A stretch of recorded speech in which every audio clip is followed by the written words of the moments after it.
রাসূল সাল্লাল্লাহু আলাইহি ওয়াসাল্লাম বলেছেন, যখন ঘুমোতে যাবা এই দোয়াটা পড়বা। দোয়াটা দেখেন কত চমৎকার, কিভাবে নিজেকে আল্লাহর কাছে সমর্পণ করবেন, সঁপে দিবেন। দেখেন রাসূল বলেন, তুমি এটা পড়বা, আল্লাহুম্মা ইন্নী আসলামতু ওয়াজহি ইলাইক, আল্লাহ আমি আমার সত্তাকে আপনার দিকে সমর্পিত করলাম।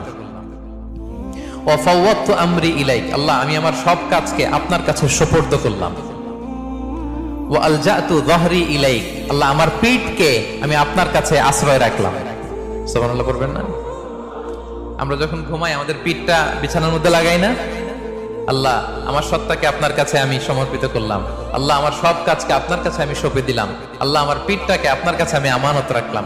লা মালজা ওয়ালা মানজা মিনকা ইল্লা ইলাইক, আল্লাহ আপনি ছাড়া আশ্রয় দেওয়ার কেউ নাই, আল্লাহ আপনি ছাড়া আমাদের মুক্তি দেওয়ার কেউ নাই। আল্লাহ আপনি যে রাসূল পাঠিয়েছেন সে রাসূলের প্রতি আমি ঈমান আনলাম।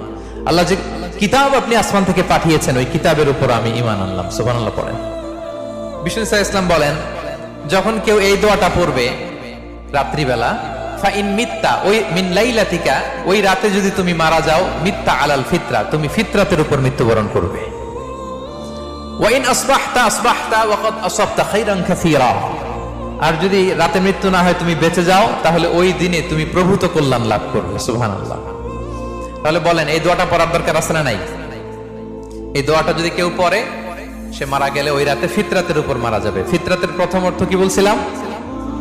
সবাই বলতে হবে, কি বলছিলাম? তাহলে এই দোয়া পরে রাতে মারা গেলে সে মুসলিম হয়ে মারা যাবে, ঠিক কিনা?